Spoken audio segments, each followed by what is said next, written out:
Feel better? You're not gonna learn anything from that one, Tom. Tom. You're not gonna learn anything from the other one. You're better off staying here. I spent too much money and resources on the ruby red slipper. Tom. Okay, you stumped me on that one, that's it. All right. All right. Morning, everybody. Can you can hear, I don't need this probably. I want to introduce two speakers here today. I'm gonna start with Meg Christensen. I presume everybody knows Megan. Megan runs Visit Grand Rapids. She's been doing that since February of 2012. She's been a bachelor's degree from Concordia University. 20 years in the marketing and public relations. She has sat and been appointed to Governor Dayton's and Governor Waltz's Explore Minnesota Tourism Council. Also chair of the Minnesota Arrowhead Community on the Mississippi River Parkway Commission and president of the Grand Rapids Downtown Business Association. She is a Blandon Foundation Community Leadership alumni, lives in Cohasset with her husband Chad, nice guy. Seriously, nice guy. Okay. Got a couple of nice children. Enjoys the outdoors, lakes and trails. Megan also has run other nonprofits here locally, basically in the construction business before. She ran that for, how many years did you run? 12. 12 years of that too. So Megan's been, and she's an International Falls girl by trade, or at least that's where she grew up as a child. Yeah, I've been able to be with Megan on numerous boards with her. This is a very positive and great hire that Visit Grand Rapids did back in 2012. So Liz Rammer, right? Did I get that proper? Okay. Liz is the CEO and president of Hospitality Minnesota. Liz has been doing that since 2018. Liz has taken the role of, she used to run 3 different organizations or associations: Restaurant Association, Resort Association, Hospitality Association, which would be the hotels. Had enough insight to communicate to all of us and bring us into one that is now Hospitality Minnesota, which has, restaurants, resorts, and the hotels. She was, and I'm not reading off your bio, I apologize, but she was the illustrator of being able to get us to do that. And I was on the board at the time, and I voted myself off the board to be able to get that board in line with what we should be doing in the future. And I'm looking at Chad, but you wear multiple hats here. You have a restaurant, you have a hotel and a resort. I'm going to group you. The best way we thought at that time on that board was to do just what Liz was trying to get us to do, was come together, be stronger. And so that's what's happened with that. Liz has also spent many years in the medical side of things. 25 years in marketing and advertising experience. She is Liz serves as director of alumni relations from McAllister College. That doesn't, you don't get brownie points there. Yeah. Just let you know. Okay, sorry. I was directing alumni. Yeah. Not getting a dime off me. I apologize. 2006, she was honored with the Women to Watch Award with the Minnesota St. Paul Business Journal. Congratulations on that. A little late, I apologize. She holds a MSA degree from Northwestern University and a BA degree from Lawrence University. So with that, I'm sorry, anybody you don't know who I am, my name is Walleyes. I'm in the hospitality business here locally. Turn off the mic. With that, let me turn it over here to Megan Christian. Hi, guys. Most of you know who I am, Meg Christensen. I'm the director of Visit Grand Rapids. Today's topic is tourism beyond fish and ruby red slippers, right? Because people think of us as a place to come fish with 1,400 lakes. Liz will be following up with a statewide perspective from the hospitality perspective to give us a broader breadth of what's going on and kind of where we're headed in the future after COVID. Okay, we're working. Let's turn it back on. Oh, there we go. So our mission at Visit Grand Rapids is to generate a positive economic impact through travel and tourism. We're a 501c6, we're a standalone nonprofit. We are overseen by a 9-member board of directors. There's 2 staff, myself and Lily Smith. She is the marketing coordinator. We are located in Old Central School, right smack dab in the middle of downtown. So this just gives you a snapshot. So this is 2019. This is the last full year of data that we have for the hospitality and tourism industry. So there's Itasca County, and we have about 1,500 employees within the hospitality and tourism industry. For a state of Minnesota perspective, they bring in $16.6 billion through hospitality and tourism. That's $6.4 billion in wages and 275,000 jobs. The tourism industry is huge.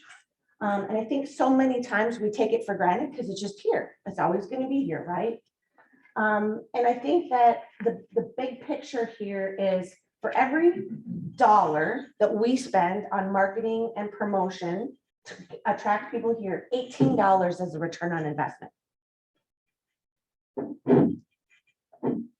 Here also gives another snapshot of Itasca County. Now this is back from 2019. We were almost $80 million from an economic impact in Itasca County.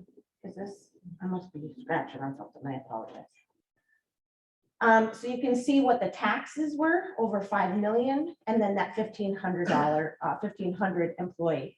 You can see past the last few years. So this is the last 3 years. We use 3 years as an average to project and do goal planning.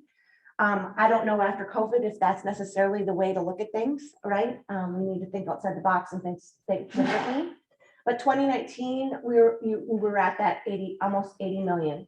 2018, we were at, just shy of 77 million. And in 2017, we're roughly in that 76. So our economic impact continues to go up every year.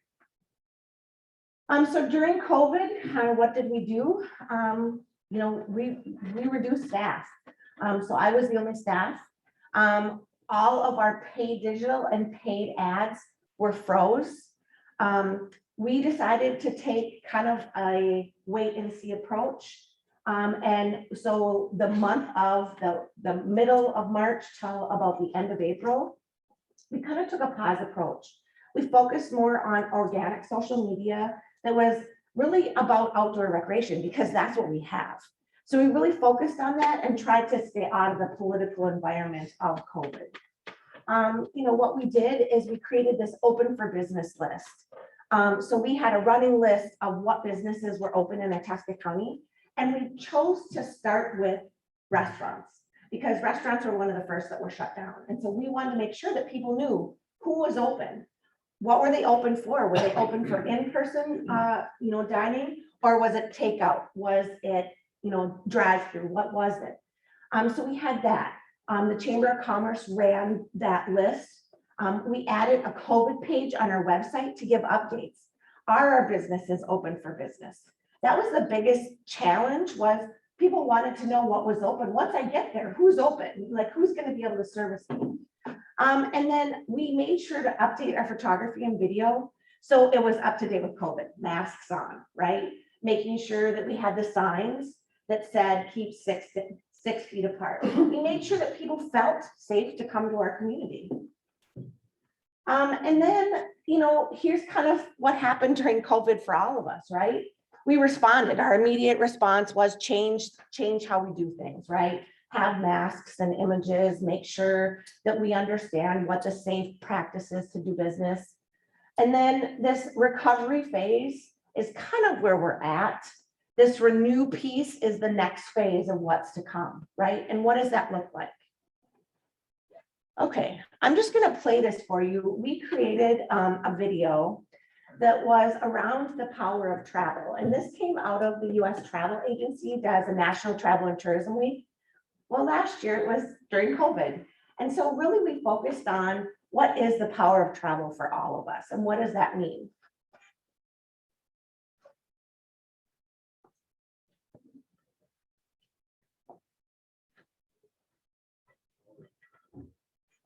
We invite you to come back to vacation together. Our community is ready for you when you are.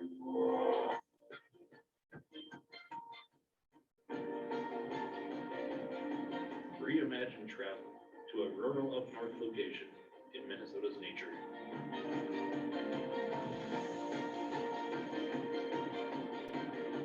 So if you look at how many views we had 15,114 views on YouTube. We had 22,000 on our social media. We embedded that as just a regular MP4 through our social media. It didn't necessarily link back to our YouTube page, just because we wanted to see, you know, how people are going to engage with us going forward.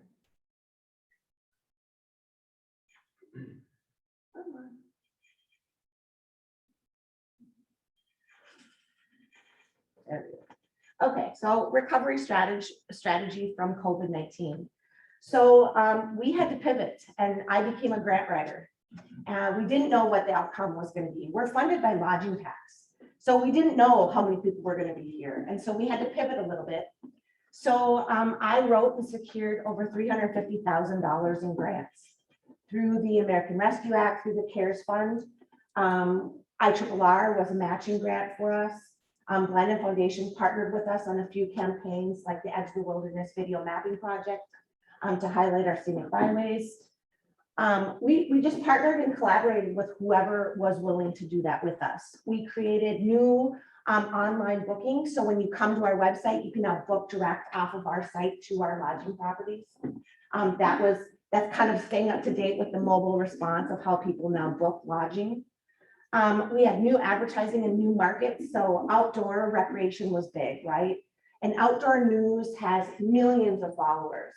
We know it's a little bit predominantly skewed male, but we started to see that they've gone beyond fishing and they've gotten into other outdoor recreation. So we saw that as an opportunity. And so we got in that market. We looked at new automation and interactive mapping on our website because we wanted all of our mapping to be mobile interactive and it had multiple layers. So you could see lodging, you could see the area attractions, you could see restaurants, you could see businesses to shop. And so that is updated on our website through an interactive Google map. Google is the #1 search engine and the Google Maps is the #1 map, interactive mapping that's used on mobile devices today.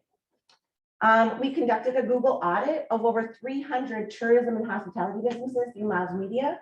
We made sure that our businesses were up to date on their Google business platform. You know, is your address correct? Is your email correct? Do you have a website linked? What is the information that's missing? Are your images from 2008? Are they up to date? So Lily went through and worked with over 300 businesses to do that. We were surprised when we did this audit, only 24 came back that had issues.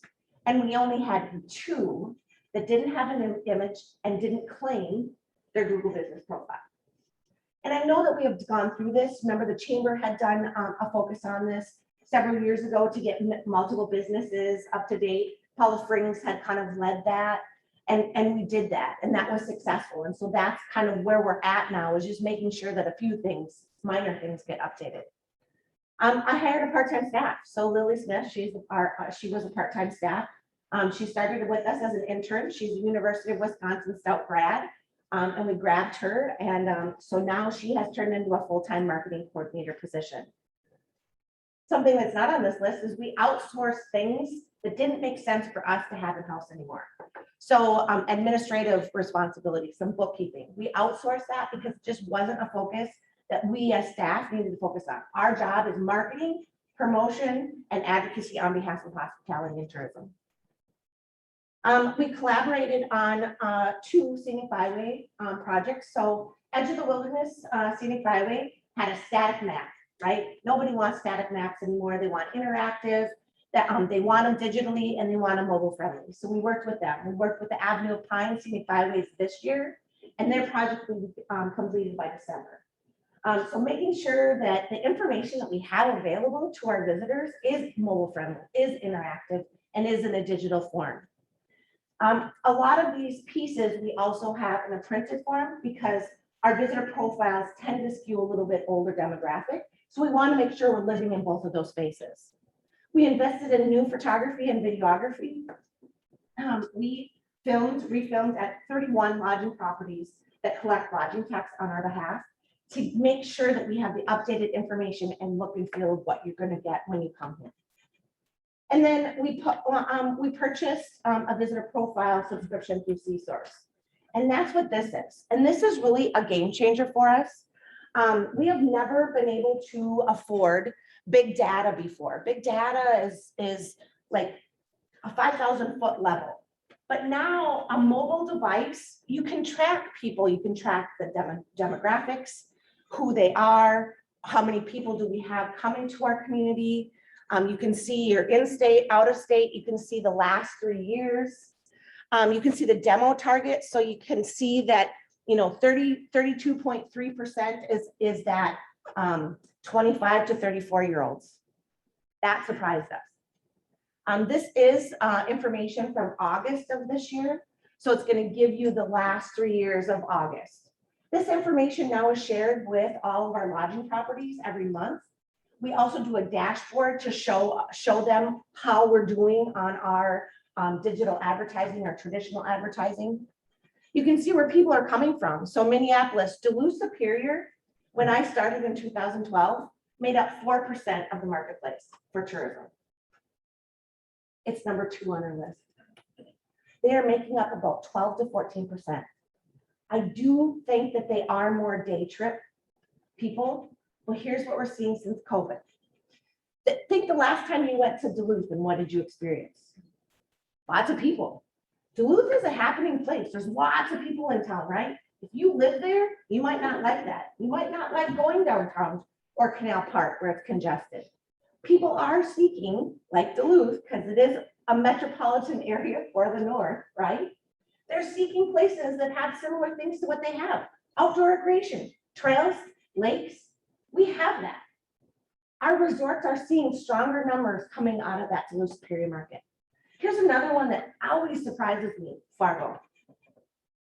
I don't know who's traveled to Fargo in the last couple of years, but you go through how many lake communities, right?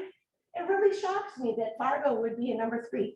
Fargo is staying overnight. They are not coming for day trips. It's a 3.5-hour drive. I travel it many times. My son goes to Moorhead. Just drove through there. We were out in the Black Hills. So that one always surprises me. I love to see La Crosse and Rochester. Pulling from farther away is great. Think about how far Rochester, Minnesota is. 5, 6 hours, depends on how many times you stop. And then Chicago.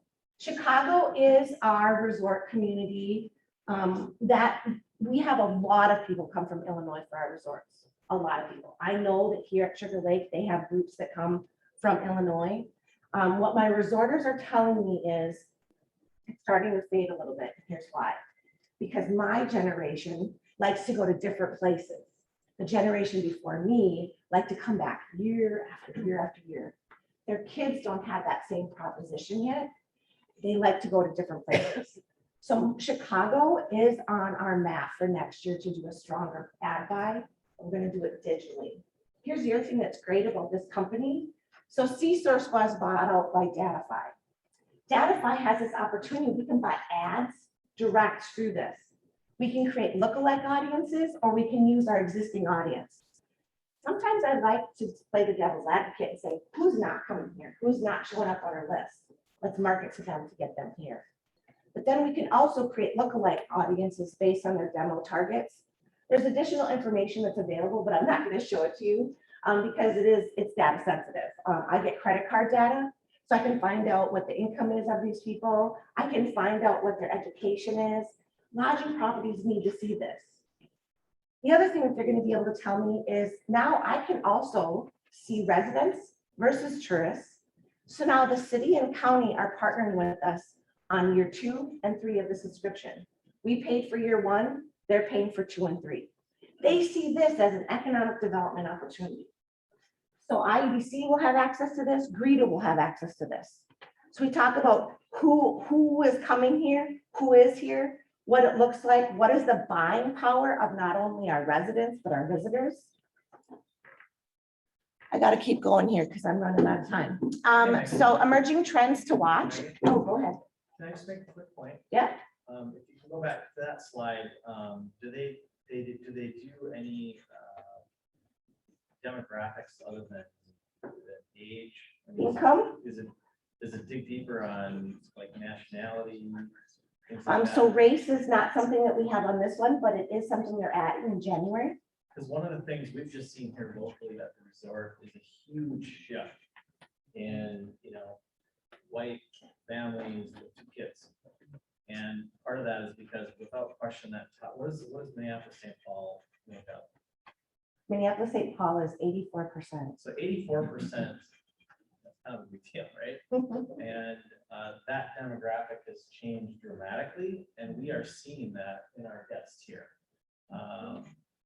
Somalis, mom, it's kind of neat. I mean, you're like, what's going on? We have 98% white in Grand Rapids, but that's shifted dramatically in the last 2 years. Yeah. And I think it's because of the demographic shifts in our top market as well. So as for community of Grand Rapids, I think it's important to point that out, that we're going to be seeing, I think that's only an increase. Yeah. And we need to remember that when we market as well. Thank you. Yeah. So we're doing a strategic planning session on November 3rd. We've invited all 31 of our lodging properties, our board of directors, and then from 11:30 to 1, we have invited leaders from our community to join us and be a part of the conversation. What does the makeup of tourism and hospitality for Itasca County look like in the future? We have to start thinking outside the box, and diversity, inclusion, it needs to be discussed, and we need to talk about it in a real authentic way. So here's some trends to watch. Emphasis on local travel. People after COVID, they want to go to the off the beaten place, and they want to go to where the locals like to go. They want to know when they call our office, they don't call us for, tell me where to lodge. They'll find that. They have all those sources. They want to know, where do you like to rest, to go to eat? Where's your favorite place? What's your favorite trail to hike? So let's see, local experiences, solo travel. I don't know if you guys have seen this, but individual females that are going on travel, big trend. Eco-friendly trips, electronic travel. I guess I'm going to let Liz kind of take this over because she's going to kind of talk about how do we go from recovery to resiliency. And there's my information. I'm going to turn it over to Liz. Liz, do you want to use the podium? Awesome.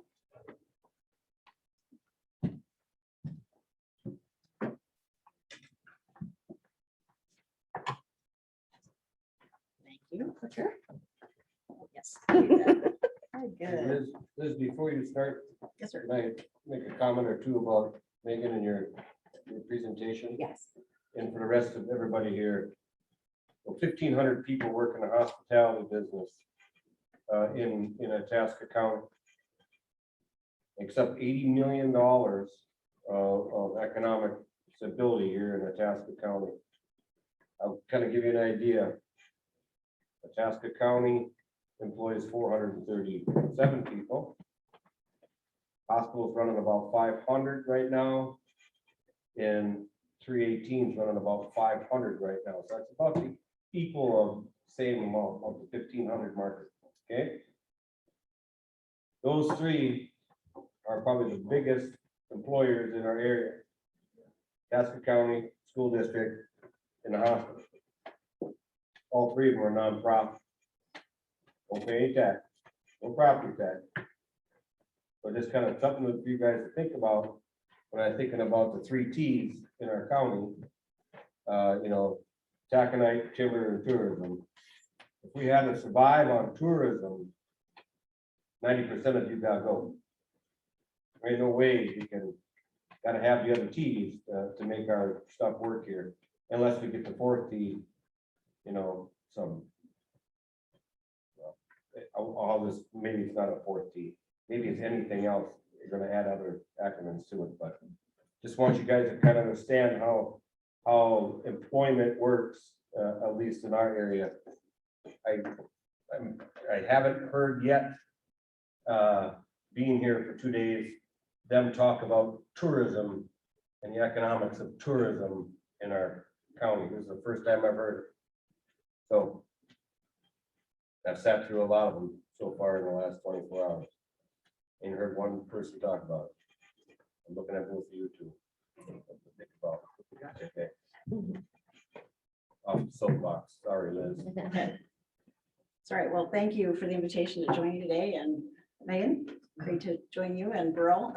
Thanks for letting me do some of the, well, I guess you really did some of the remarks for me about the history of hospitality in Minnesota. As Burl shared with you, we brought together 3 different trade associations to come under the umbrella of hospitality in Minnesota. And some of these dated back to the 30s. So these are associations that are long storied and been working together in different ways. And so ironically, we brought all of those together on April 1 of 2020. How's that for auspicious timing? And so we had, you know, really had to park a lot of things we planned to do for the association, as we really are thinking about, again, how we can unite the hospitality industry under one umbrella to make sure our businesses are successful and thriving. And of course, the pandemic has thrown everybody for a loop.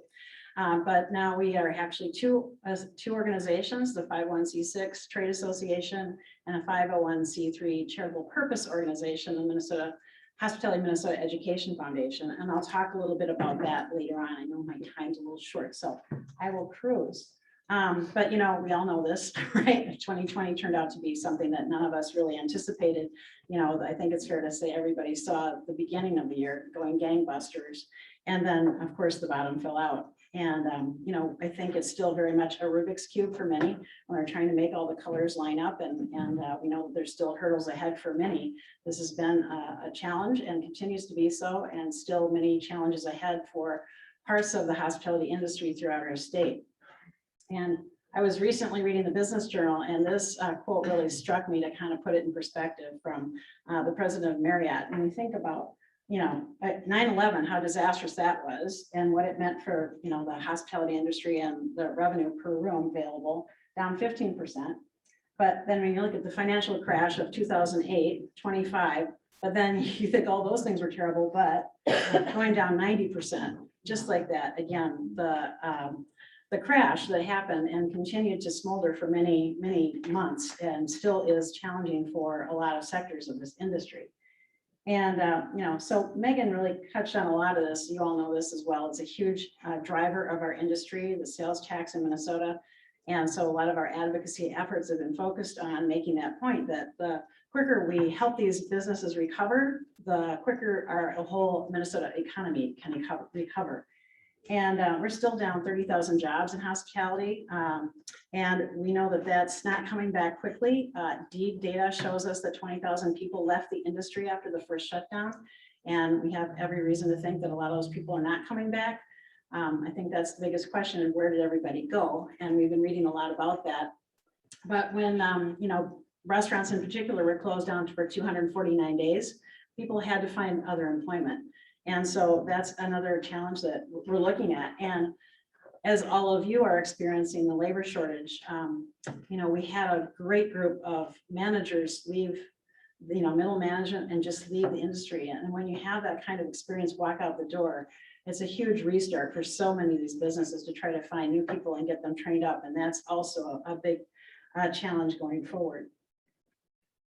Now, remembering back to last spring, thinking about, whether or not we'd actually have a season. And I know it seems hard to recall, because so much has transpired, but you know, swimming pools were closed, fitness centers were closed, campgrounds were closed, golf courses. I mean, all those things that we were planning on for the great Minnesota outdoors. And I think a lot of our resort and campground folks were wondering if they'd even have a season.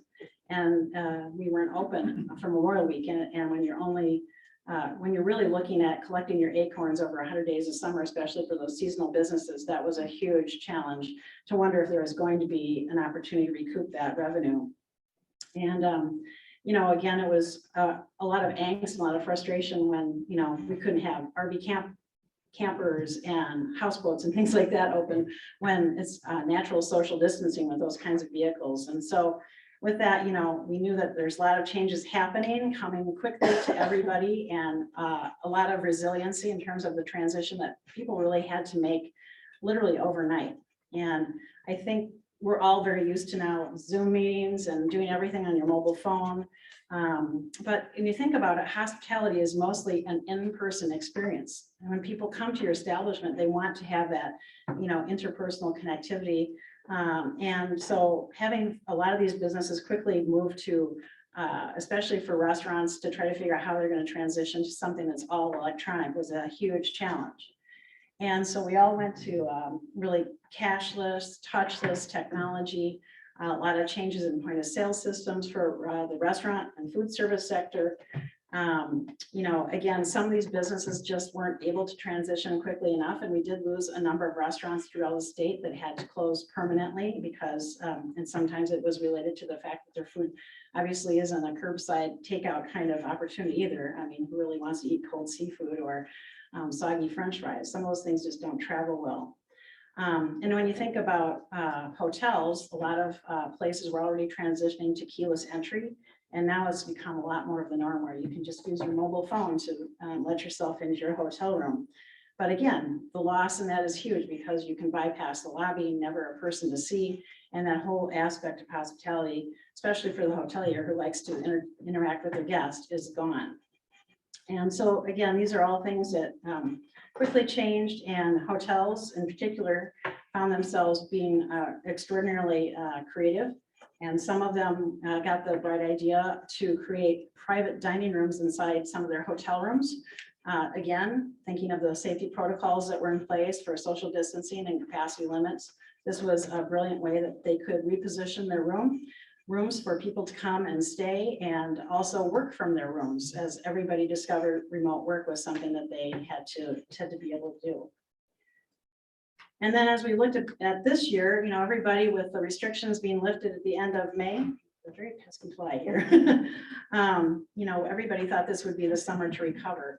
And while certainly the consumer demand trended that way at the beginning, we all know the challenges that a lot of these places have been enduring with the staffing shortages. And certainly the demand went way up. We know that there's a lot of pent up desire to get out and spend money.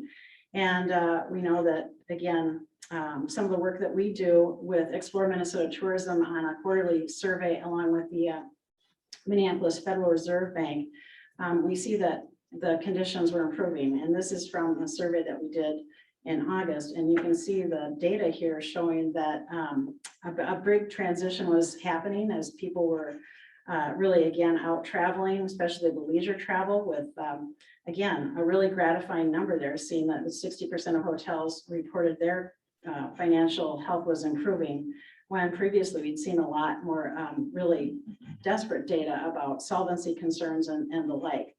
And while resorts had initially lost a lot of reservations at the time of shutdown, and many were concerned about being able to make it the next 6 to 12 months, especially thinking about that 100-day window to make their revenue for the entire year.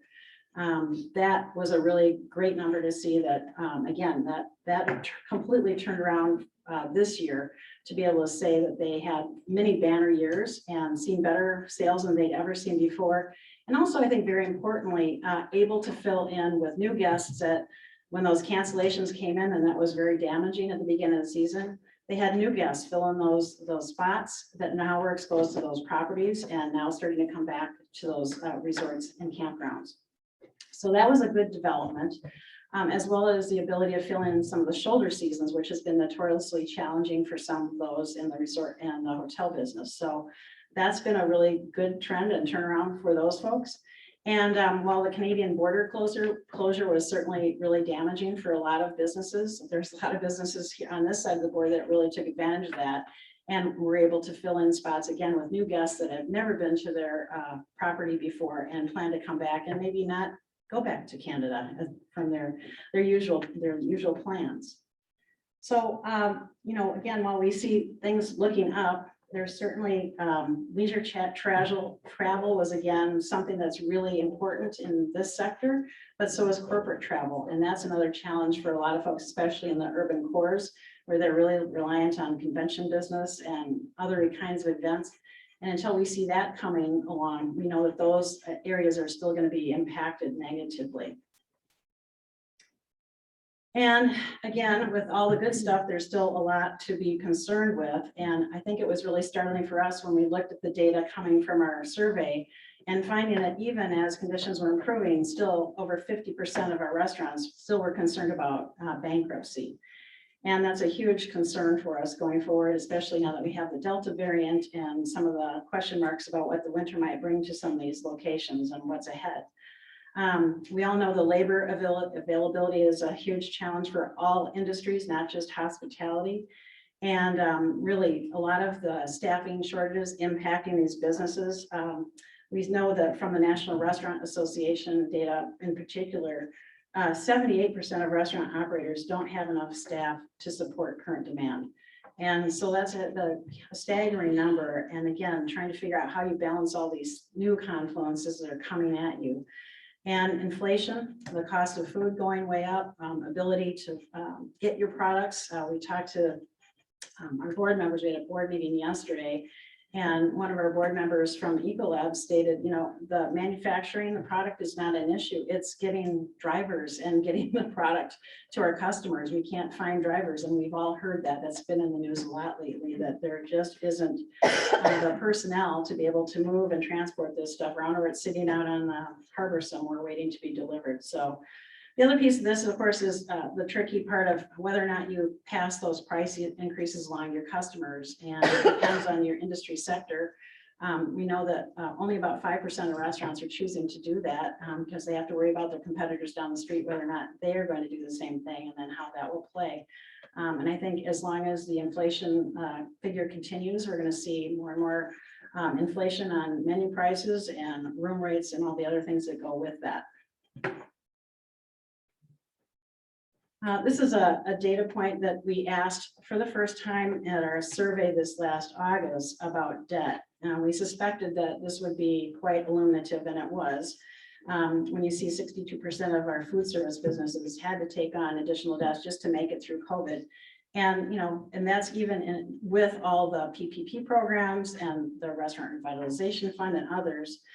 Those are all key federal programs that help them, but still to know that we have $3.3 billion statewide of debt out there with our restaurants, that's a huge number. And so again, the optics that we always talk about with the media is, well, it may look like it's a go, go, go summer and everything's back to normal. You really have to dig down and understand this is a big, big hole for these businesses to dig out of, and it's going to be a long recovery, especially when they don't have staff and they cannot have the hours of operation right now to take advantage of the people that want to get out and spend their money with them. The Restaurant Revitalization Fund, as you may know, was a $28 billion fund by the federal government. In Minnesota, we had 1,500 restaurants apply and receive those funds. Unfortunately, 2,500 applied and did not, accounting for $700 million of unmet need. So again, in terms of perspective, that really gives you an idea of the level of hurt that's out there and the level of need. It's, again, not everybody. We hear plenty of businesses that are reporting better numbers than 2019. And yet there's others that are still struggling to survive. So it's really a range for folks. And when we asked the same question of our hotels, same thing. And the hotel sector is one part of the hospitality industry where there wasn't a specific federal program to help these businesses. The state also had some monies that went towards hotels, but when some of the programs went to the counties, Some of the rules there prescribe that the owner had to be in the county or in the state. And as we all know, some of these owners are not in the state. And so that really hurt the ability for these properties to be able to get the help they needed to survive and get them out of these loan predicaments. So as we think about the other challenges, I mentioned the fact of Delta and the other variants that are out there. This is data that's new in from the National Restaurant Association in terms of how patterns are changing based on what people are seeing out there and their concerns about safety. Again, seeing a group of people changing their minds about their dining patterns based on safety concerns is a big deal, especially when we're not even in the cold weather months yet and knowing that we'll be going inside. So these are all things that we need to worry about. Again, I think there's not a lot left in the tank for some of these restaurant operators in particular. They've been bobbing and weaving ever since this thing came along and trying to figure out how they transition and what they can do. They also know that with their short staffing, they don't want to wear the wheels off of these folks. So they're very concerned about that. And again, when you see the changing dynamics of patterns by the traveling public, that's a big question mark for these folks of what's ahead. And the US data on labor came out and shows that July through September, the employment in hospitality is relatively unchanged. There's still 900 million fewer jobs now than pre-pandemic, which is a huge number. 68% of people, again, say their restaurant reduced their hours because of the labor shortage. And so these are all, again, huge data points that really question about what's ahead. And yet, with that, we know that this is an extraordinarily resilient and creative group. You don't go into hospitality if you think it's going to be easy. There's a lot of passion out there, and folks have been, I think, enormously resourceful on trying to identify ways that they can not only survive, but thrive in this industry. And I think a lot of folks that we've talked to, operators and all of the different sectors that we serve, have really taken this opportunity to take a fine-tooth comb through their business and figure out, hey, maybe I don't need to be open until midnight. Maybe if I close at 10, it's okay. And I do better financially if I do that. And what if I do cull that menu down so I don't have 55 items and I have 25 instead? And so this is some of the silver lining that I think has come out of this. And as we look to the future, we know that workforce is a huge challenge for us, and hospitality is an industry, as we all know, that's an important economic driver and employs a lot of people. It also is a great place for people to get their start in any job. And I'm just curious, out of everybody in this room, how many of you started in your first job, high school, whatever, in hospitality, right? A lot of you, right? So, and it's a great industry that teaches wonderful skills, problem solving, customer service, numerics, marketing, all the things that you can take with you no matter where you end up. And so one of the things that we're working on is through our education foundation, and this is a long-term opportunity to really build the workforce of the future, through our ProStart culinary program and the hospitality tourism management program, which are taught in high schools. We're now in 100 high schools throughout the state for juniors and seniors. And these are really well-done programs that come through the National Restaurant Association and the American Hotel and Lodging Association. And they teach kids valuable skills and expose them to a career pathway that they may not have ever anticipated. We know it's also a great pathway to entrepreneurship by starting your career in hospitality. 8 in 10 managers start in hospitality, and also 8 in 10 owners.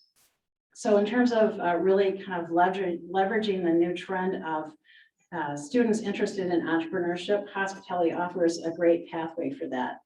And again, we know this isn't a short-term solution, but being able to equip these young people with some skills that can take them right out of high school setting and into the job market or moving on to post-secondary is a great opportunity. So if you can play the video, that work?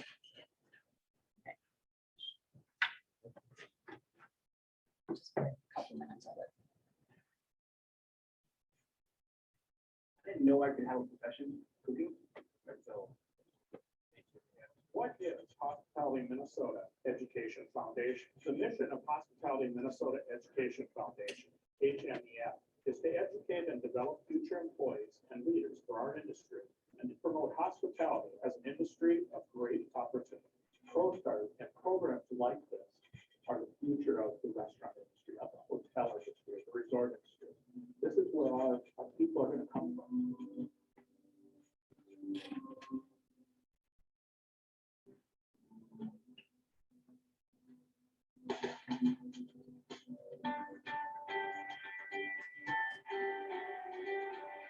The ProStar program, the reason why I started cooking was that competitive feeling, that learning I had in the classroom, was transported outside the classroom, working with chef mentors while I'm in high school. Food in general is fun. So you make a food, deal with food, being able to eat it after you make it and see that what you made is like amazing is the best part. Number one, they get to work with chef mentors in the field. So they have all of this experiential learning and strategies and activities that are available to them, with being able to go and tour the industry of hotels as well as restaurants, and what is the behind the scenes look and the skills that are needed in the field. They come in and work with the students in the schools, the tremendous scholarships that are available for our students to help them transition successfully to post-secondary. HMEF exists to implement 2 career-building educational programs that promote the hospitality industry in Minnesota high schools.